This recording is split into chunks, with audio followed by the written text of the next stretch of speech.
High friends, welcome back to my channel. আর চলে এলাম 2025-এ আমার এই ইউটিউব চ্যানেলের প্রথম রিভিউ ভিডিও নিয়ে।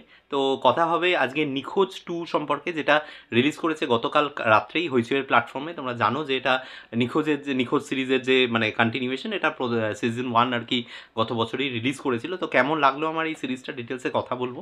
তো রিকোয়েস্ট একটাই, ভিডিওটা শুরু থেকে শেষ পর্যন্ত দেখো, আর ভালো লাগলে অবশ্যই চ্যানেলটাকে সাবস্ক্রাইব করে নিও।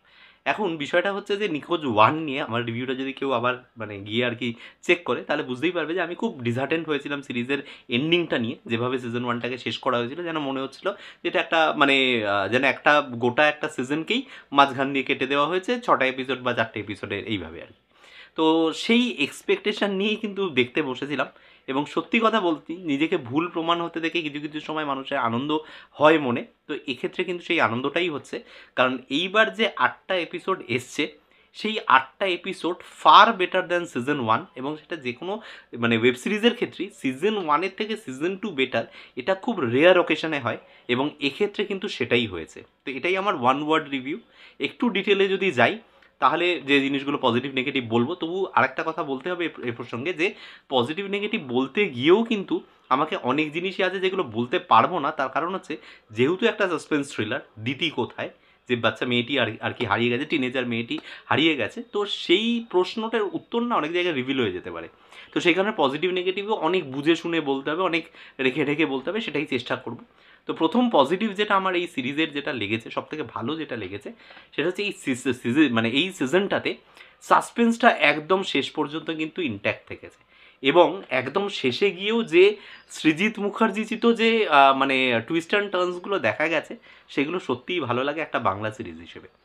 দ্বিতীয় যে জিনিসটা আমার ভালো লেগেছে এই সিরিজ সম্পর্কে, সেটা বলতে গেলে বলতে হয় যে এই সিরিজে কিছু দমদার পারফরমেন্স রয়েছে, এবং ভীষণ 180 ডিগ্রি টার্ন কিছু পারফরমেন্স রয়েছে, যেগুলো ভীষণ ভালো। যেমন ফর এক্সাম্পল আমি বলি, এই রমিত বলে যে ক্যারেক্টারটা, যেটা টোটাদা অভিনয় করছে, এই ক্যারেক্টারটা সিজন 1-এ যেভাবে তাকে প্রেজেন্ট করা হয়েছিল, সিজন 2-তে কিন্তু তার একদম ডিফারেন্ট একটা অবতার আপনারা দেখতে পারবেন। এই যে তার যে চেঞ্জেসটা, তার ক্যারেক্টারের মধ্যে যে চেঞ্জেসটা এত সুন্দরভাবে অ্যাডাপ্ট হয়েছে সিচুয়েশনের সাথে, এটা বেশ ভালো লাগছে দেখতে। এবং সাথে স্বস্তিকা মুখার্জি, তার কিন্তু একটা লুকসেও হালকা অনেক শার্পনেস এসছে। মানে একদম মানে বলা যেতে পারে যে মানে সবসময় একটা মানে ক্রন্দনরত একটা মা থেকে সে যখন একটা দুধে পুলিশ অফিসার হয়ে উঠছে, সে যখন কেসটাকে সলভ করার জন্য ইমোশন থেকে বেরিয়ে আসছে, যেটা পরাণ বন্দ্যোপাধ্যায় ওনাকে বলে যে ইমোশনটা ছেড়ে ভাবুন, ওটা মানে চিন্তাভাবনার স্তরে একটা ক্লাউড তৈরি করে দেয়। এইটা যে উনি সিজন 2-তে করেছেন, that makes her more attractive. তো এটা আরও ভালো লাগছে দেখতে। এবং প্যারালালি অনেকের পারফরমেন্স রয়েছে, যেখানে কিন্তু পারফরমেন্সগুলো বেশ ভালো, খুব সুন্দর ওয়ার্ক করছে সিরিজের সাথে, গল্পের সাথে। আরেকটা জিনিস যেটা বলবো, সেটা পজিটিভ সাইডের মধ্যে, সেটা হচ্ছে যে এর ক্লিফ হ্যাঙ্গারগুলো খুব ভালো। ক্লিফ হ্যাঙ্গারগুলো এত সুন্দর ওয়ার্ক করছে প্রত্যেকটা এপিসোডের শেষে। আমি কালকে যখন রাত্রে দেখতে বসলাম, প্রায় নিয়ার অ্যাবাউট শেষ হতে হতে 3:30-4টে বেজে গেল। তো এই যে ক্লিফ হ্যাঙ্গার যদি ঠিকমতো ওয়ার্ক না করে, 8টা episode 25 minute on an average time, আপনি টানা কাউকে বসিয়ে দেখাতে পারবেন না। তো সেই জিনিসটা কিন্তু এখানে আমার হয়েছে। তো আই ফিল হ্যাপি যে চলো ভাই, আমাকে অতক্ষণ এঙ্গেজ করে রাখতে পেরেছে।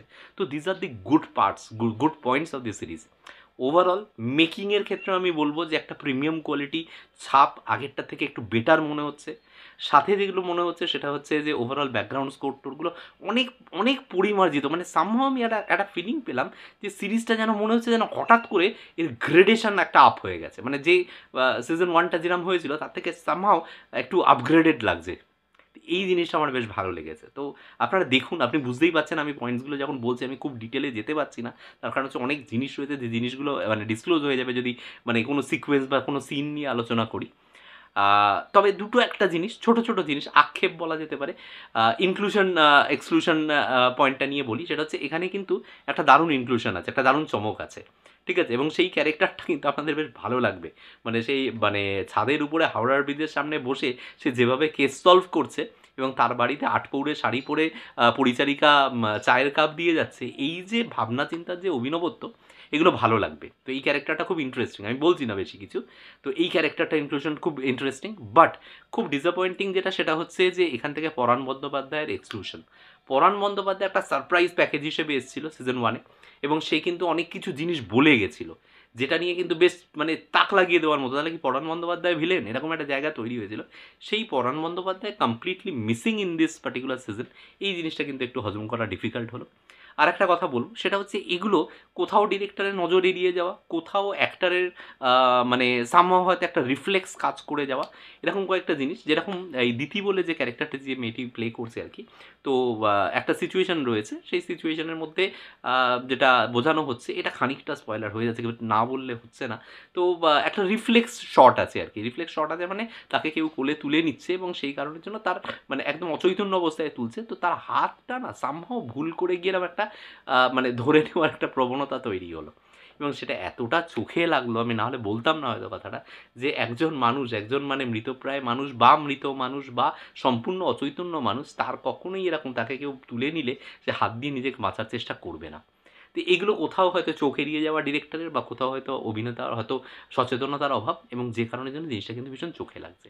তো এরকম ছোটোখাটো কিছু জিনিস আছে যে জিনিসগুলো চোখে পড়ার মতো, এগুলো মানে আপনারা হয়তো অবজার্ভও অনেকে করতে পারবেন না, বা হয়তো অবজার্ভ করলেও গল্পের খাতিরে হয়তো বিরাট কিছু আপনার ক্ষতি হবে না।